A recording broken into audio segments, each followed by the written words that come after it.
Welcome friends in weekly mastermind meetup. स्वागत है आपका।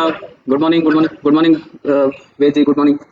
तो शुरुआत करते हैं रिमाइंडर से कि हमें क्या ध्यान में रखना है कि building my advisor as a wealth manager. मैं चाहता हूं कि आप एज ए इंश्योरेंस एजेंट नहीं, आप एज ए वेल्थ मैनेजर काम करें जो अपने हर क्लाइंट में की लाइफ में 1 करोड़ रुपए का वैल्यू एडिशन करेगा। एज ए वेल्थ मैनेजर आपको क्या काम करना है? आपको फैमिली इनकम प्रोटेक्शन करनी है। एटलीस्ट 200 माइक ऑफ कर दीजिए। हाँ, 200 महीने की इनकम सिक्योर करनी है। चिल्ड्रन एजुकेशन फाइनेंशियल प्लानर के तौर पे आपको हर क्लाइंट के हर बच्चे के लिए 25 लाख रुपए का फंड क्रिएट करना है। एज ए रिटायरमेंट प्लानर आपको 25,000 रुपए per month pension client husband wife के लिए करना है। हेल्थ केयर प्लानर के तौर पे आपके क्लाइंट के पास 10 लाख रुपए का हेल्थ इंश्योरेंस और 25 लाख रुपए क्रिटिकल केयर इंश्योरेंस होना चाहिए। और इन्वेस्टमेंट प्लानर के तौर पे 1 करोड़ रुपए की वेल्थ का वैल्यू एडिशन आपको करना चाहिए। As a succession planner client के बच्चों में, उनकी आने वाली जनरेशन में मैक्सिमम कैश वैल्यू में एसेट ट्रांसफर हो, उस तरह से प्लानिंग हमें उनको करके देनी है। जब गोल्स की बात हो गई तो मेरा टीम ऑब्जेक्टिव ये है कि मेरा हर एडवाइजर जो है as a wealth manager minimum 12 lakh rupees per annum की इनकम करे इस साल में, अप्रैल 23-24 में। Road map to achieve. Road map क्या होगा ये सब अचीव करने के लिए? तो ये रोड मैप अचीव करने के लिए हमें अपना गोल सेट करना पड़ेगा। हमने अगर अभी तक गोल सेट नहीं किए हैं तो अपने गोल सेट कीजिए और क्लैरिटी होनी चाहिए कि कैसे गोल अचीव करना है। हम हर एक्टिविटी को प्लान्ड वे में करेंगे, बिना प्लानिंग के हमारा दिन नहीं जाना चाहिए। तो मैं ऑनलाइन सिस्टम पे आप सब लोगों को इसलिए लाना चाहता हूँ कि ऑनलाइन मोड पे 70% से ज़्यादा लोग अपना टाइम स्पेंड कर रहे हैं। तो अगर हम इस मोड पे नहीं आएंगे तो हम बहुत बड़ा मार्केट खोलें। अपनी डेली एक्टिविटी रिपोर्ट भरें कि क्या आप टास्क करने वाले हैं, उन टास्क को लिखें। वीकली प्लानर का आपको मैंने टेम्पलेट दिया हुआ है, उसको भरें। हफ्ते में एनालाइज करें कि क्या एक्टिविटी हो पाई, क्या नहीं हो पाई। माइक प्लीज ऑफ कर लीजिए जिनका भी ऑन है। और ये जो वीकली मास्टरमाइंड मीटअप है ये हमें जरूर अटेंड करनी है। अब जब हम मार्केट में उतरते हैं तो हमें सक्सेस माइंडसेट के साथ में उतरना है। उसके लिए मैंने आपको strangest secret of the world by Earl Nightingale, mike off कर लीजिए जिनका भी माइक ऑन है। Read goal cards daily, write goals daily. अपने गोल कार्ड्स को रोज लिखिए और रोज पढ़िए। अपने क्रीड डॉक्यूमेंट को पढ़िए। मैंने क्रीड डॉक्यूमेंट शेयर किया हुआ है, उसमें पॉजिटिव विचार हैं। उन विचारों को समझना, करना, रोज रिपीट करना बहुत जरूरी है। इनका माइक। उसके बाद हमेशा अपने को वीकली मास्टरमाइंड मीटअप इसलिए जरूरी है कि ये सब चीजें हमें याद नहीं रहती है जो मैं बता रहा हूँ। जब ये चीजें याद नहीं रहेगी तो ये होगी भी नहीं लाइफ में। तो इसको याद कराने के लिए हर हफ्ते में इस मीटिंग में आना जरूरी है। उसके बाद बात करते हैं code of honour. Code of honour का मतलब है कि हम क्या चीज को फॉलो करें डेली बेसिस पे। तो हमें work with a mission mode काम करना है, क्योंकि हमें हर एक क्लाइंट की लाइफ में 1 करोड़ रुपए से ज्यादा की वैल्यू ऐड करनी है। फिर वर्क विद फोकस, हमें पूरे फोकस के साथ काम करना है। हमारा एनवायरमेंट जो है उसको क्लीन करना है, उसमें से डिस्ट्रैक्शन हटाने। डिस्ट्रैक्शन मतलब जिससे हमारा ध्यान भटकता है। सोशल मीडिया ऐप्स है, उनका फिक्स टाइम कर दीजिए उससे पहले, और उसके बाद में आप उसको सोशल मीडिया ऐप्स को नहीं खोलें। अपने ऐप्स के जो नोटिफिकेशन आते हैं उसको ऑफ कर दीजिए, क्योंकि बार बार नोटिफिकेशन आता है, हम देखते हैं तो अगले 10-15 मिनट फिर चले जाते हैं, खराब हो जाते हैं। और जो हमारे ईमेल के अंदर, इनबॉक्स के अंदर जो मेल्स आती है, जो अननेसेसरी की मेल्स है, उनको अनसब्सक्राइब करें। इससे हमारा बहुत टाइम वेस्ट होता है। डी क्लटर मींस अपने आसपास के फिजिकल स्पेस को साफ करें। हमारा वर्क प्लेस क्लीन होगा तो हमारा माइंडसेट जो है दुगनी गति से काम करने की इच्छा रखता है, लेकिन अगर वो गंदा होगा तो हम आधे से भी कम गति से काम कर पाएंगे। हमारा डिजिटल स्पेस मतलब हमारे मोबाइल में कई ऐसी अननेसेसरी की ऐप्स हैं जिनको पिछले 6 महीने में हमने यूज नहीं किया है, उनको प्लीज डिलीट करें, क्योंकि वो हमारे कोई काम की नहीं है। और ऐसे लोग जो हमारे इस गोल में हमारे साथ में नहीं है, या हमें सहयोग नहीं करते, या हमें नेगेटिव रखते हैं, सहयोग भले ही ना करें लेकिन अगर नेगेटिव अप्रोच रखते हैं तो उनसे थोड़ा सा अपनी दूरी बनाना शुरू करें। ये होगा तभी हमारा जो है फोकस क्लियर होगा और हमें अपनी लाइफ को ट्रांसफॉर्म करना पड़ेगा।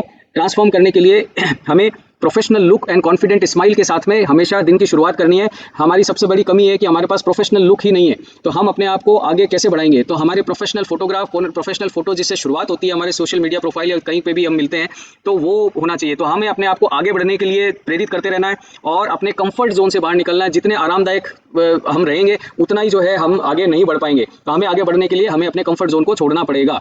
Transformation happens under pressure. जब तक आप अपने आप को प्रेशर में नहीं लाएंगे तब तक आप ट्रांसफॉर्म नहीं होंगे। ट्रांसफॉर्म करने के लिए, प्रेशर में लाने के लिए अपना टास्क प्लानर भरिए। अगर 6 दिन के आप टास्क प्लानर भर लेंगे तो आप जो है कहीं पे भी स्कोप ही नहीं रहेगा आपका टाइम वेस्ट करने का। और नई नई चीजें सीखते जाइए, बिकॉज हमें लाइफ टाइम लर्नर बनना है। We are the student.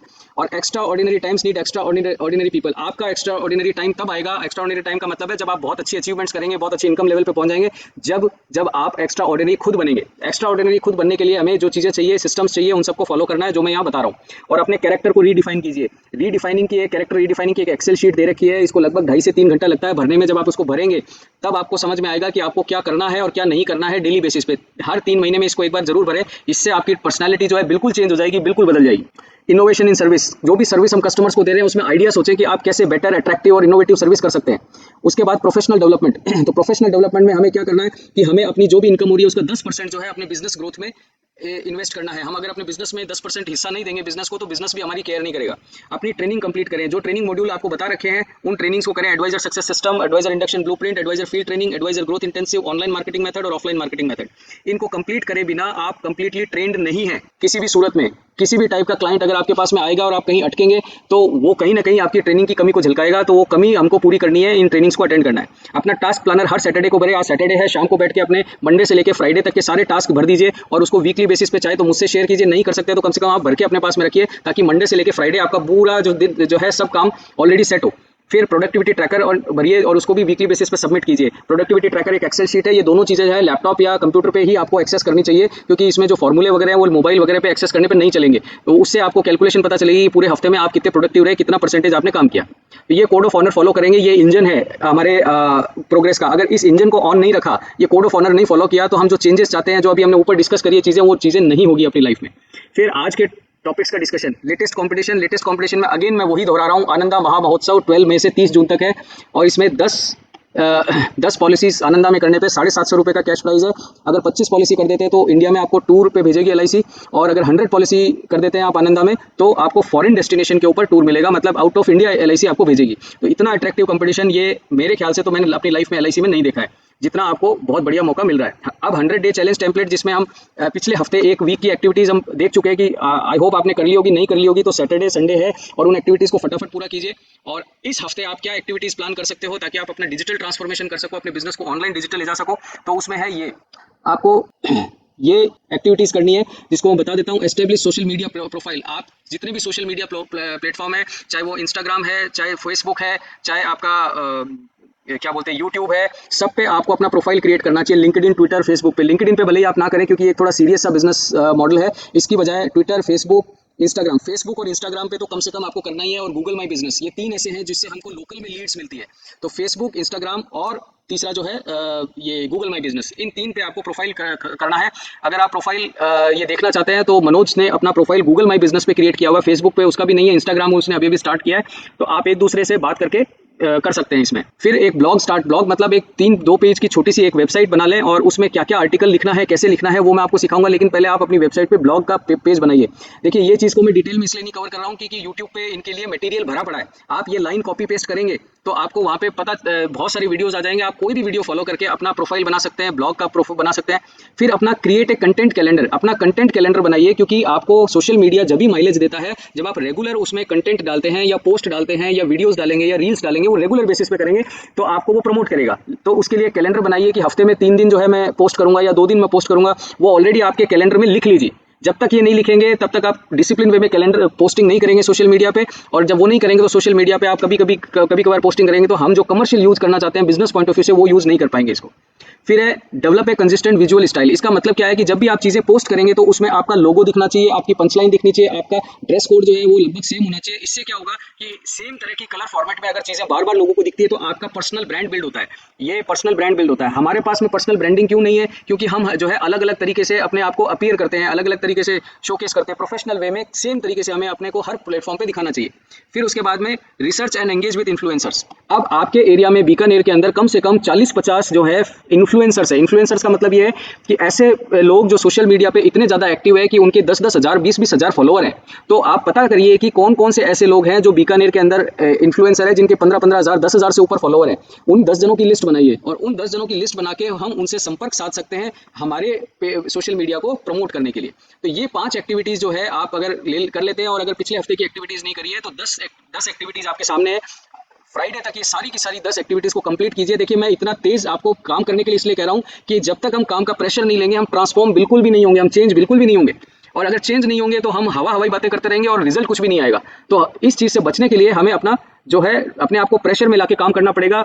मैं ये नहीं कहता कि 10 एक्टिविटी आप प्लान करोगे सारी की सारी 10 अगले हफ्ते में हो जाएगी, लेकिन 8 तो होगी, 6 तो होगी, 4 तो होगी, लेकिन प्लान ही नहीं करेंगे तो कुछ भी नहीं होगा। तो इस तरह से हमारा पर्सनल ब्रांडिंग जो है इसमें डेवलप हो रहा है। जो हम 100 डे इसमें किसी भी स्टेप में आपको प्रॉब्लम आए 24 घंटे मेरा फोन नंबर खुला हुआ है, आप मुझे फोन कर सकते हैं कि सर ये आप बता रहे हो ना ये मेरे से हो नहीं रहा है, तो मैं तुरंत 10 मिनट के लिए आपको गूगल मीट पे कॉल करके आपको गाइड कर दूंगा।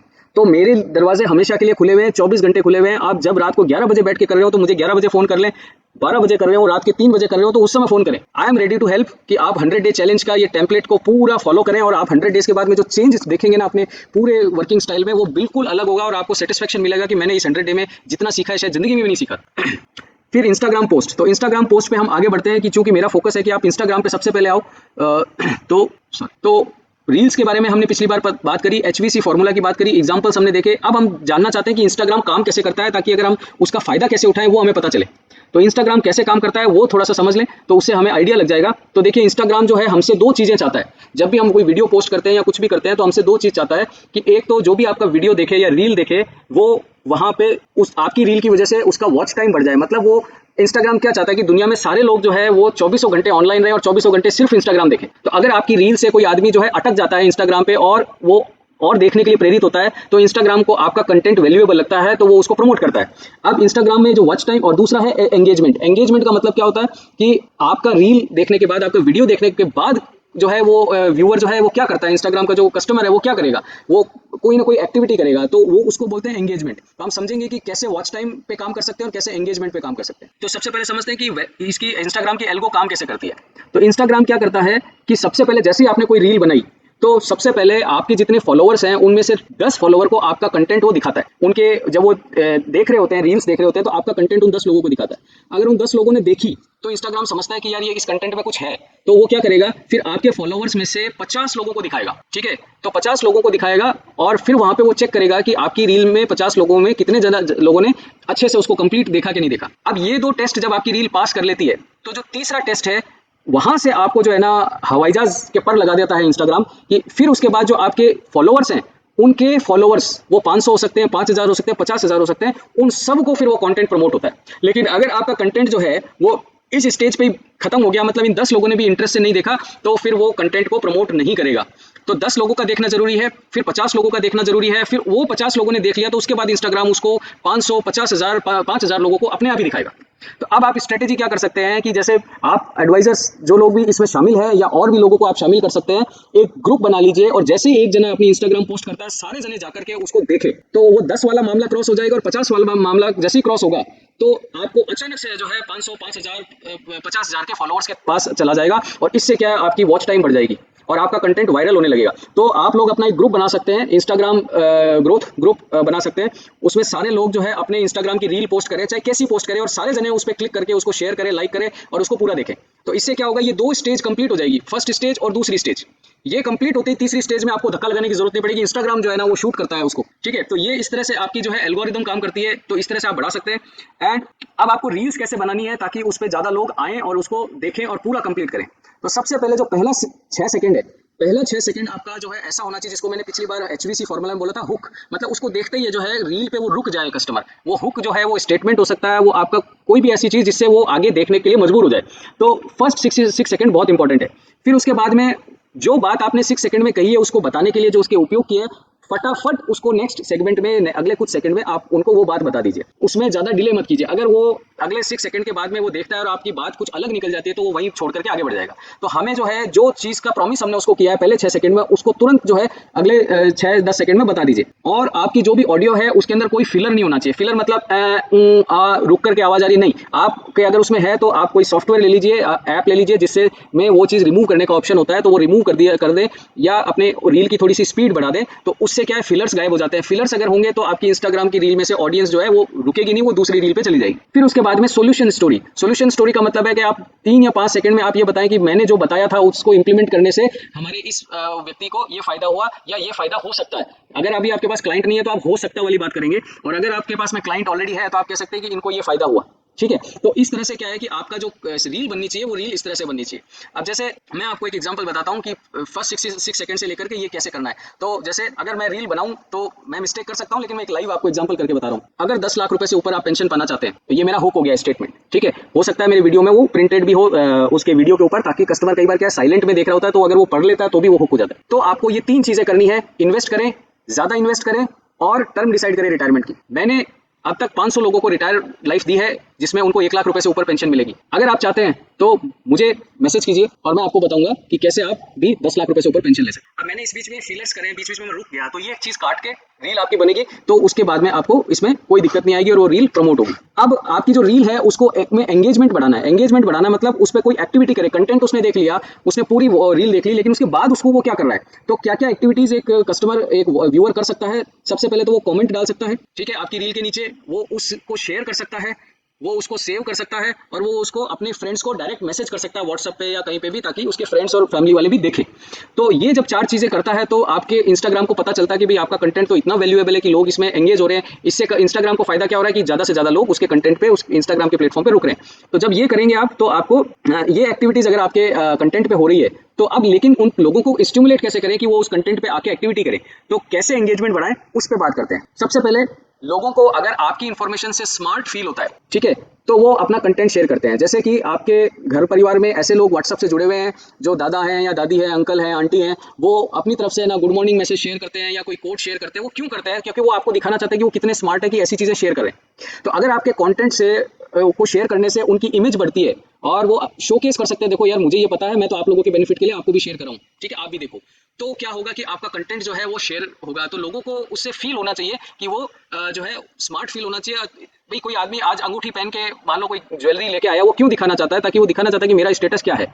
तो इसी तरह से आदमी कंटेंट शेयर करके अपना स्टेटस दिखाता है कि देखो मुझे तो इतनी अच्छी बात पता है, तुम लोगों को पता नहीं, इसलिए तुमसे शेयर कर रहा हूँ, तुम भी देखो। तो ये चीज है जो आपके कंटेंट को वायरल करती है। फिर चैलेंज करना लोगों को चैलेंज मतलब पॉजिटिव सेंस में करना। तो उससे क्या होता है कि वो कमेंटिंग करना स्टार्ट करते हैं। जैसे कि आप ये कह सकते हैं, क्या आप एक रिटायर्ड लाइफ जीना चाहते हैं विद पेंशन और विदाउट पेंशन? तो कई लोगों के विदाउट पेंशन के बारे में बात करेंगे, कई लोग, तो इससे क्या है, आपके रील के नीचे डिस्कशन स्टार्ट हो जाएगा। और डिस्कशन स्टार्ट होने से जब लोग चैलेंज फील करते हैं, तो लोग जो है उसको आगे से आगे बढ़ाते हैं। फिर उसके बाद है गिव अवे, मतलब कोई आप गिफ्ट अनाउंस कर सकते हैं। जैसे कि मान लीजिए अगर मेरे ये 500 शेयर्स हो जाते हैं, मान लो 500 लोगों ने इसको शेयर कर दिया, तो मैं जो है एक सरप्राइज गिफ्ट अनाउंस करूंगा, जो किसी भी सब्सक्राइब 500 शेयर्स में से जो भी कोई होगा उसको मैं वो बाई डाक भेजूंगा। जैसे मान लीजिए एक आपने कोई बुक ले ली, 500 रुपए की वो बुक है, तो आपने उसको डिलीवर कर दिया। लेकिन अगर आपको 500 शेयर्स मिल जाते हैं, तो आप मान के चलिए आप 25-30 हज़ार रुपए तो आराम से उसमें से निकाल लेंगे। तो 500 की कोई गिफ्ट अगर हम देना चाहते हैं तो उससे कोई बुरी बात नहीं है, और उसमें कोई अपना ज्यादा पैसा नहीं लग रहा है। या कोई चीज हम उसको डाउनलोड करने के लिए दे सकते हैं, जिसको वो पढ़ करके फिर स्मार्ट फील करेगा और फिर वो और आगे लोगों को शेयर करेगा। तो इस तरह से क्या है कि आप अपन इंस्टाग्राम की जो एल्गोरिदम को समझ गए हैं, तो हमारा कंटेंट जो बनाने का है वो इस तरह से हमें बनाना है, तो ताकि इंस्टाग्राम हमको सपोर्ट करे। नहीं तो हम बनाते रहेंगे लेकिन आगे उसको वो प्रमोट नहीं करेगा।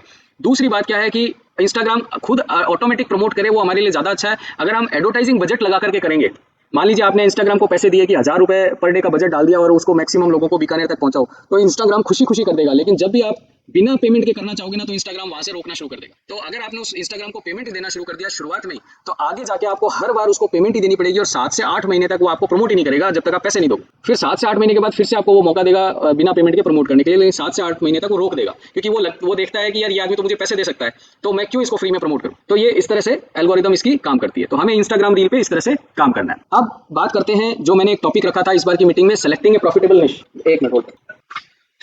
देखिए निश क्या होता है, निश को समझिए, NICHE, इसको बोलते हैं निश। निश का मतलब होता है एक छोटा मार्केट जिसमें कोई आपका कंपटीटर नहीं हो। जैसे कि आज अगर आप मान लीजिए इंश्योरेंस पॉलिसी के हिसाब से आप निकलते हैं मार्केट में, तो हर गली के हर नुक्कड़ पे कोई ना कोई इंश्योरेंस एजेंट है जो आपका कंपटीटर है। लेकिन जब आप निश सेगमेंट की बात करते हैं, तो निश सेगमेंट में आपका कंपटीशन लगभग जीरो हो जाता है और खत्म हो जाता है, और आपका कोई कंपटीटर नहीं रहता। तो कस्टमर को सिर्फ आप दिखते हैं और आपको सिर्फ कस्टमर दिखता है। आप दोनों के बीच में कोई तीसरा बंदा कंपटीशन के लिए आ ही नहीं सकता, ठीक है। तो जैसे कि एक एग्जांपल के तौर पे, अगर टेलर का काम है, दर्जी का काम है, तो हर गली में एक दर्जी है। लेकिन मनोज ने मुझे अभी एक बताया था एक टेलर के बारे में जो केईएम रोड पे है, उसके यहाँ पे लाइन लगती है कस्टमर्स की कि वो उनके कपड़े सिल दे। मैं नाम बोल रहा हूँ, शायद स्टैंडर्ड टेलर है या क्या नाम है, मनोज बता सकते हैं मेरे को। Classic tailor. तो क्लासिक टेलर जो है उसके पास में लाइन लगी हुई है, और लोग चाहे तो वो रिजेक्ट कर दे, तो भी कस्टमर मिन्नत करके कहता है कि नहीं यार आप सिल दो, कोई बात नहीं, 2 महीने बाद दे देना, ठीक है। जबकि दूसरे टेलर्स के सामने क्या होता है, कस्टमर झिकझिक करता रहता है, अरे यार तूने आज नहीं सिला, 2 दिन हो गए, 4 दिन हो गए, 5 दिन हो गए, पर वहां झिकझिक नहीं करेगा। तो जब आप निश डिसाइड करके काम करते हो, तो आपको थोड़ा टाइम स्ट्रगल लगता है, लेकिन आप उस कस्टमर के लिए आप अकेले दिखते हो और आपको वो अकेला कस्टमर दिखता है। तो दोनों के बीच में जब कोई है ही नहीं, तो उनके बीच में जो बिजनेस होगा वो बेहतर होता है, रिलायबल होता है और ट्रस्टवर्दी होता है। तो ये निश होता है। अब प्रॉफिटेबल निश मतलब ऐसा निश नहीं सेलेक्ट कर लें कि हमें कोई लोग मिले ही नहीं। जैसे कि आप मान लें कि आपने अपना निश बना लिया कि मुझे जो है ना सिर्फ 100 करोड़ रुपए से ऊपर का टर्नओवर वाला बिजनेसमैन है बीकानेर में, उसी से मेरे को है ना बिजनेस करना है। अब 100 करोड़ टर्नओवर वाले कितने बिजनेसमैन होंगे बीकानेर में, ये एक सोचने की बात है। 5 होंगे, 10 होंगे, 15 होंगे, या वो बीकानेर में रहते भी होंगे कि नहीं रहते होंगे। तो हमें प्रॉफिटेबल निश देखना है कि 5 या 10 नहीं होने चाहिए, कम से कम उसकी संख्या, जिस निश को आप पकड़ रहे हैं उसकी संख्या कम से कम जो है 10,000 से लेके 50,000 के बीच में होनी चाहिए, ठीक है। तब आपका वो निश जो है प्रॉफिटेबल होगा, जिस सेगमेंट को आप पकड़ रहे हैं उसमें इतनी संख्या होनी चाहिए। अब उसके बाद में मैं आपको कुछ आइडियाज दे रहा हूँ, जरूरी नहीं है ये आइडियाज आप लें, लेकिन ये आइडियाज जो है आज ट्रेंडिंग में मतलब लोग इस तरह के लोगों को ढूंढ रहे हैं जो इन आइडियाज पे काम करते हो, फाइनेंशियल एडवाइजर जो इन चीज़ों पे काम करते हो। क्योंकि ये मैंने सर्च किया है मोस्ट ट्रेंडिंग फाइनेंशियल एडवाइजर निश एरियाज, गूगल से सर्च किया, तो गूगल जो है आपको बिल्कुल अपडेटेड बताता है कि अभी ट्रेंड में क्या चल रहा है। तो कुछ आइडियाज हैं, मैं थोड़ा सा बड़ा कर देता हूं ताकि ये अच्छा सा दिख जाए। जैसे है sustainable investing for socially conscious investors. कई इन्वेस्टर्स होते हैं जो सोशली कॉन्शियस होते हैं, तो उनके लिए सस्टेनेबल इन्वेस्टिंग एक अपने आप में एक नया फील्ड निकल के आ रहा है। अब आप बात करें ऐसे कौन से लोग होंगे, तो जैसे जो सोशल सर्विस करते होंगे या जो हाईली एजुकेटेड है, जो ये केयर करते हैं कि एनवायरमेंटल नाम की जो चीज़ें हैं उनको प्रोटेक्शन होना चाहिए, तो ऐसे लोगों को अगर आप अपील करके ऐसी इन्वेस्टिंग स्टाइल बताते हैं जो कि सस्टेनेबल हो, जिससे एनवायरमेंट को नुकसान नहीं पहुंचता है, तो आपके लिए वो कस्टमर आपके अलावा आप कोई और किसी को देख ही नहीं सकता है, क्योंकि आप ही उसके लेवल पे बात कर रहे हैं। ठीक है। Retirement planning for millennial professionals. Millennial professionals क्या है, जो जिनका जन्म 1975 के बाद हुआ और 1990 के बीच में हुआ, उन जनरेशन को मिलेनियल प्रोफेशनल्स बोलते हैं। तो जो गवर्नमेंट एम्प्लॉय नहीं है और इस एज ग्रुप के अंदर इस बर्थ प्रोफाइल में है कि जिनका जन्म 1975 के बाद हुआ और 1990 के बीच में हुआ, तो उनके लिए रिटायरमेंट प्लानिंग अलग ढंग से है। हर एक की रिटायरमेंट प्लानिंग अलग होती है, हर जनरेशन के अलग अलग चैलेंजेस होते हैं, तो उसके हिसाब से। फिर है फाइनेंशियल प्लानिंग फॉर डाइवोर्सी। अब जैसे जिनका डाइवोर्स हो जाता है और खास करके फीमेल जिनका डाइवोर्स हो जाता है, तो उनके लिए आगे लाइफ में बहुत चैलेंजेस आते हैं, अपने बच्चों को पालना पोसना आगे बढ़ाना। अब अगर बीकानेर में बात करें तो हो सकता है 10 से 15 हज़ार केसेस हो डाइवोर्स के। ठीक है, तो आपके लिए एक निश हो सकता है जिसमें कि भी आप डाइवोर्स सी जो लोग हैं उनके लिए स्पेशल फाइनेंशियल प्लानिंग का अपना वो बनाएं। फिर है cross border financial planning for global expatriates. जैसे कई लोग हैं जो फॉरेन में काम करते हैं और आते रहते हैं, फिर इंडिया में आते हैं, फिर बाहर चले जाते हैं, तो उनकी बिल्कुल ही स्पेशल नीड होती है। हमारे लाइफ इंश्योरेंस के एजेंट बिल्कुल भी ट्रेंड नहीं है इन जैसे लोगों की फाइनेंशियल प्लानिंग को हैंडल करने के लिए, तो इनको क्रॉस बॉर्डर फाइनेंशियल प्लानिंग। कई लोग होते हैं जिनकी शादी जो है फॉरेन में हो गई, लेकिन वो यहाँ पे है तो वो 6 महीने यहाँ रहते हैं, 6 महीने बाहर चले जाते हैं। तो ऐसे भी लोग जो है कम से कम हम 10,000 में संख्या तो नहीं मान सकते, लेकिन अगर 2-3 हज़ार लोग भी हैं तो इनके पास में इनकम इतनी बड़ी है कि हम इस पे टारगेट कर सकते हैं। फिर है student loan debt management for recent graduates जो अभी अभी बाहर निकले हैं और नौकरी पे आ गए हैं, लेकिन उनके ऊपर अभी भी स्टूडेंट लोन का डेट है, मतलब स्टूडेंट लोन का कर्जा चल रहा है और वो उसको ढंग से मैनेज नहीं कर पा रहे हैं। तो आप अपना एक ये निश भी सिलेक्ट कर सकते हैं जिसमें उनकी अगर डेट मैनेजमेंट सही होगी तो उनकी सेविंग्स होगी, सेविंग्स अगर होगी तो आपने चूंकि उनको हेल्प करी है तो डेफिनेटली वो इन्वेस्टमेंट के लिए आप ही के पास अपना पैसा लेके आएंगे। Family business succession planning for multi generational business. देखिए, आज बिजनेसमैन अपना बिजनेस खोलता है तो वो सिर्फ अपने लिए नहीं खोलता, वो सोचता है कि अगली 5 पीढ़ियों तक मेरा बिजनेस चलना चाहिए या 10 पीढ़ियों तक चलना चाहिए। तो उनके फैमिली में बिजनेस में एक पीढ़ी से दूसरी पीढ़ी में बिजनेस कैसे ट्रांसफर हो, उसमें इन्वेस्टमेंट कैसे होनी चाहिए, वो सारी चीज जो है। तो अब इसमें आपको अगर आज बीकानेर की बात करें तो कम से कम लाख से 1.5 लाख लोग जो है बिजनेस के अंदर होंगे एक्चुअली में, या इससे ज्यादा ही होंगे। तो आप इसको टारगेट करें और मान लीजिए आप ये टारगेट करेंगे 50 लाख एंड अबव का जिनका टर्नओवर होगा, मैं सिर्फ उन्हीं को कैटर करूंगा, तो यहाँ पे आप फैमिली बिजनेस सक्सेशन प्लानिंग का एक निश सेलेक्ट करें। इसी तरह से अब मैं थोड़ा सा फटाफट चलूंगा। Family planning for health care professionals. Doctors के पास में एक ढंग का इंश्योरेंस एजेंट नहीं है, उसको लगता है कि मैं इतना मोस्ट क्वालिफाइड आदमी हूँ, इतना एक्सपीरियंस्ड आदमी हूँ, इतना पैसा कमाता हूँ, लेकिन मेरे पास एक बढ़िया एडवाइजर नहीं है। तो उनके लिए अगर आप अपना सेगमेंट सेलेक्ट करें कि मैं हेल्थ केयर प्रोफेशनल्स को जो है फाइनेंशियल प्लानिंग करूंगा उनकी, तो ये कर सकते हैं। Women financial empowerment and wealth management. Women के हाथ में भी बहुत कुछ अब पैसा आने लगा है और उनकी अर्निंग कैपेसिटी या पैसा इकट्ठा करने की कैपेसिटी आदमी से ज्यादा होती है, तो आप उनको कैसे एम्पावरमेंट और वेल्थ मैनेजमेंट दे सकते हैं और उसी से इन्वेस्टिंग होगी, और इन्वेस्टिंग होगी तो हमारा बिजनेस चलेगा। इसी तरह से financial planning for expatriate and global nomads. Nomads क्या होते हैं? ऐसे लोग जो मल्टी कंट्री में काम करते रहते हैं, 6 महीने एक कंट्री में रहे, 6 महीने दूसरी कंट्री में चले गए, 6 महीने तीसरी कंट्री में चले गए, इस तरह से वो अलग अलग कंट्रीज में घूमते रहते हैं। इसी तरह से इंडिया में ऐसे लोग हैं जो अलग अलग जगह घूमते रहते हैं, वो एक जगह बैठ के काम नहीं करते, तो उनकी अपने अपने चैलेंजेस है, उनको सब चीजें ऑनलाइन चाहिए ताकि वो कहीं पे भी बैठ के कुछ भी किस्त वगैरह भरनी है वो भर सकते हैं, लेकिन उनके पास में भी एक ढंग का एडवाइजर नहीं है। इसी तरह से estate planning for high net worth individuals and wealth preservation. आज एक आदमी जो है जो अमीर बनता है उसकी हमेशा परेशानी रहती है कि जो है मेरी एस्टेट, मेरी संपत्ति की प्लानिंग कैसे हो ताकि जो है इसकी वेल्थ प्रिजर्व हो, मतलब वो उसमें प्रिजर्व रहे ताकि उसमें नुकसान ना हो और उसमें ग्रोथ बनी रहे, तो उस पर भी आप अपना स्पेशलाइजेशन कर सकते हैं। जब मैंने ये सारी चीज बताई तो अब आप इनमें से कोई 10 आइडिया या इनके अलावा भी कोई आइडिया आपको आता है तो मेरे से डिस्कस करके सेलेक्ट कर सकते हैं। सेलेक्ट करके डिस्कस नहीं करेंगे तो कोई फायदा नहीं है, क्योंकि इसके बारे में आप बिल्कुल नहीं जानते हैं। आपने जो सेलेक्ट करी है चीज उससे डिस्कस कीजिए ताकि मैं आपको बताऊंगा कि इसमें कैसे स्टेप बाय स्टेप बढ़ना है। फिर अगर आप जनरेशन जेड को टारगेट करना चाहते हैं, जनरेशन जेड वो जनरेशन है जिनका जन्म 1990 के बाद में हुआ है, ठीक है। इन लोगों के पास में अभी भी कोई इंश्योरेंस एजेंट नहीं पहुंचा है, ये अभी अभी नए नए कमाने के लिए फील्ड में आए हैं, ठीक है। ये अभी अभी कॉलेज से निकल के नौकरी लगने शुरू हुए हैं, तो आप अगर इनको टैप करना चाहते हैं तो इनके लिए भी मैंने 10 आइडियाज हैं जो डाले हैं। वो 10 आइडियाज अब मैं डिस्कस नहीं करूंगा, लेकिन मैं इसकी लिस्ट जो है आपको टेलीग्राम ग्रुप जो है अपना वीकली मास्टरमाइंड का उसमें डाल दूंगा। तो इस नई जनरेशन को स्पेसिफिकली अगर आपको टारगेट करना है तो आप ये वाले निश को पकड़ सकते हैं। अब कोई भी निश अपना how to build yourself for a niche. अब आपने कोई निश पकड़ लिया, जैसे कि आपने financial planning for health care professional, अब आप उसमें डेवलप कैसे करेंगे अपनी एक्सपर्टीज? खाली सोचने से थोड़ी होगा कि मुझे इस सेगमेंट में काम करना है, ठीक है। तो आपको क्या करना है वो मैं बताता हूं। सबसे पहले अपना कस्टमर अवतार क्रिएट करें कि किस तरह के कस्टमर को आप सर्विस देना चाहते हैं, ठीक है, उसकी सोशल प्रोफाइल क्या है, वो क्या काम करता है, उसका इनकम लेवल क्या है, उसके बच्चे, उसकी फैमिली कैसी होगी, उसका एक नाम रख लीजिए। जैसे मान लीजिए आप डॉक्टर्स का प्रोफाइल करना चाहिए तो डॉक्टर रमेश वाधवानी आपने नाम रख दिया और उसके बारे में 10 लाइनें लिखें कि ये जो है आदमी दिन भर इतना बिजी रहता है, मंथ पर डे इतना कमाता है, ये सोचता है कि मैं आगे अपनी क्लिनिकल प्रैक्टिस से मैं आगे हॉस्पिटल बना लूँ, ठीक है, वो ये सोचता है कि मेरे बच्चे क्या मेरी तरह टैलेंटेड है जो डॉक्टर बन के आगे मेरी प्रैक्टिस को कंटिन्यू कर पाएंगे। तो ऐसे 10-15 चीज़ें लिखिए। इससे क्या होगा कि आपको उसके बारे में पता चलेगा, उस बंदे की लाइफस्टाइल के बारे में पता कीजिए कि वो कितनी मिनिमम कितनी गाड़ी चाहिए होती है उसको, 10 से 15 लाख की गाड़ी से नीचे वो गाड़ी नहीं लेता है। फिर उसका जो है लाइफस्टाइल में वो खाना वगैरह कैसे खाता है, मतलब क्या वो बाहर मोस्टली खाना खाता है या घर पे उसके सर्वेंट होते हैं जो उसके पूरे घर को मैनेज करते हैं। तो आप थोड़ा बहुत अगर 10-15 डॉक्टर से मिलेंगे तो आपको आइडिया लग जाएगा। फिर उनके पेन पॉइंट्स को समझिए कि उनको कहाँ दर्द हो रहा है।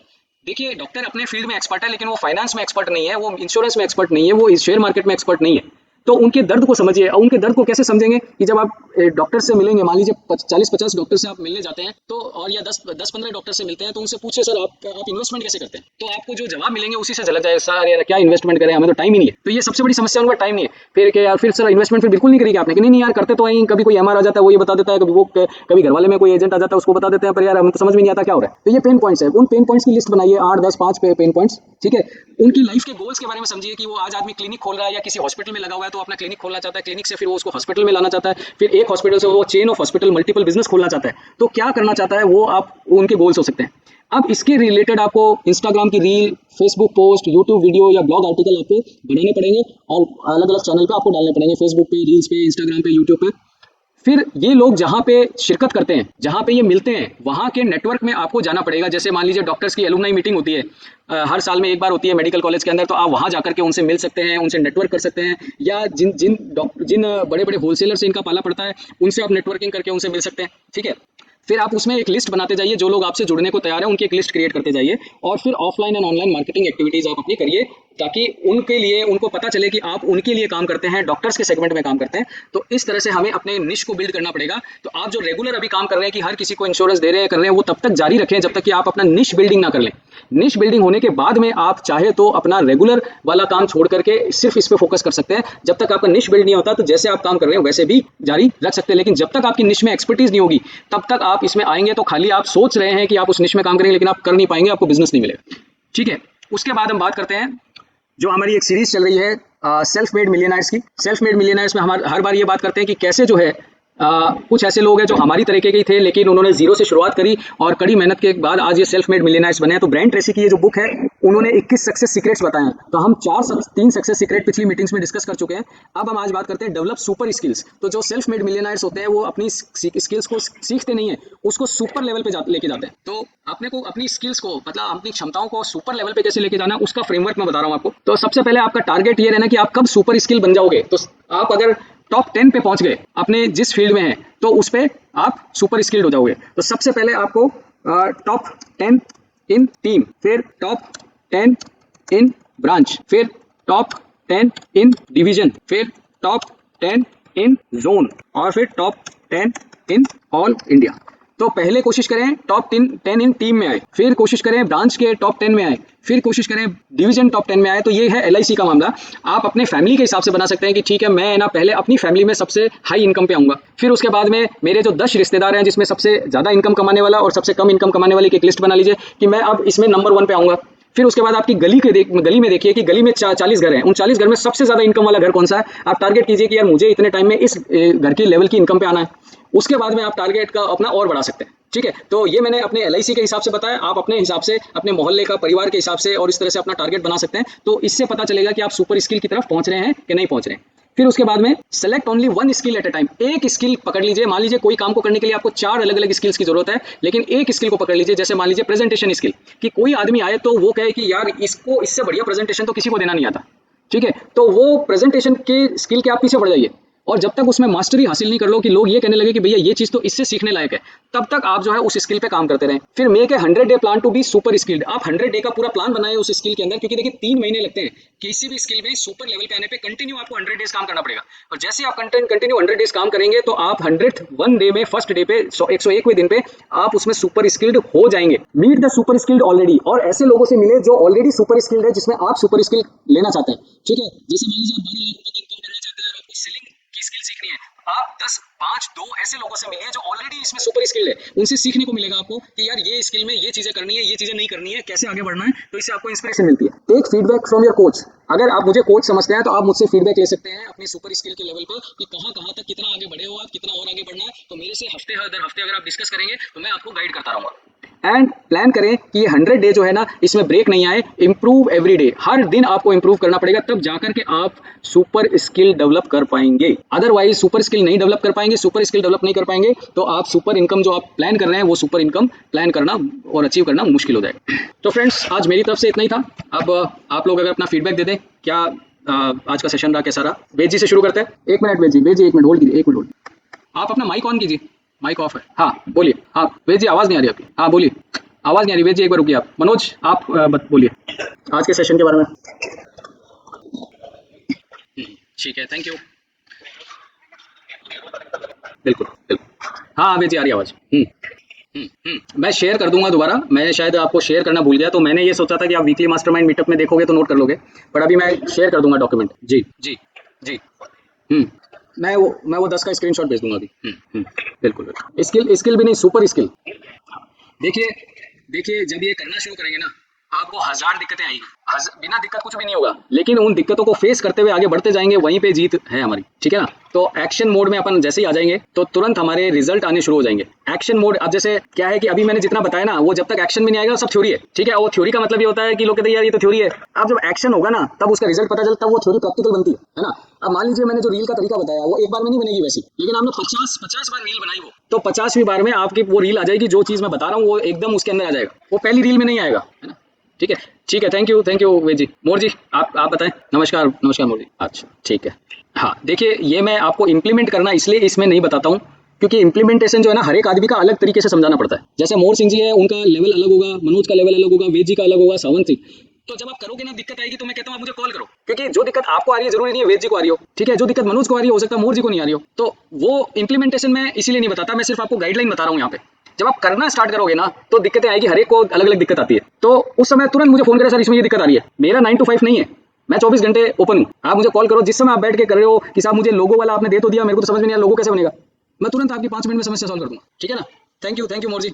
सावंत आप बताएं। हेलो सावंत जी बताइए। देखो पिछली 3 जो मीटिंग अपन ने ली है ना, उसकी रिकॉर्डिंग्स देखो शुरुआत से। 28 अप्रैल को अपन ने वीकली मीटिंग स्टार्ट करी थी ना, इंस्टाग्राम रील की, वहां से स्टार्ट करी थी अपन। उसको देखो और उसको स्टेप बाय स्टेप फॉलो करो, जहां दिक्कत आए मेरे को फोन करो, क्योंकि वो 3 घंटे का मैटर है। ये इंस्टाग्राम रील में है ना, अभी तीसरा चौथा घंटा चल रहा है अपना, तो सारी चीज अभी अपन यहाँ रिपीट करेंगे ना तो वो होगा नहीं, है ना। पहली वीकली मीटअप देखो, वहां से मैंने इंस्टाग्राम शुरू किया है, वहां से स्टेप्स को डालना करना शुरू करो। नहीं, अभी मैं सिर्फ इंस्टाग्राम पे फोकस कर रहा हूँ, अभी फेसबुक से छेड़छाड़ मत करना। हालांकि वो कनेक्टेड है क्योंकि एक ही कंपनी है, फेसबुक की है इंस्टाग्राम। ठीक है, लेकिन अभी फेसबुक को मत छेड़ना, खाली अभी इंस्टाग्राम पे फोकस। जब तक ये 100 डेज में इंस्टाग्राम आपका स्ट्रॉन्ग नहीं होता है, अपन फेसबुक पे नहीं जाएंगे। ठीक है, साल के एंड तक मैं चाहता हूँ कम से कम 4 चैनल पे है ना आपकी स्ट्रॉन्ग है ना चैनल बन जाए, जिनसे महीने में 5 10 लीड आनी शुरू हो जाए। तो उसमें 4 चैनल कौन कौन से होंगे? एक तो Facebook, Instagram, Google my business और एक यूट्यूब सबसे ज्यादा क्षमता मांगता है, तो यूट्यूब को मैं अभी नहीं पकड़ रहा हूँ। यूट्यूब थोड़ा कठिन काम है, सबसे इजी काम है अभी इंस्टाग्राम। फेसबुक उससे ज्यादा मुश्किल है, गूगल माई बिजनेस उससे ऊपर मुश्किल है, और यूट्यूब सबसे मुश्किल है। वो हम लेंगे जनवरी से लेके मार्च के टाइम में। ठीक है, तो thank you everyone for the meeting. तो अगले हफ्ते फिर मिलते हैं, बाय।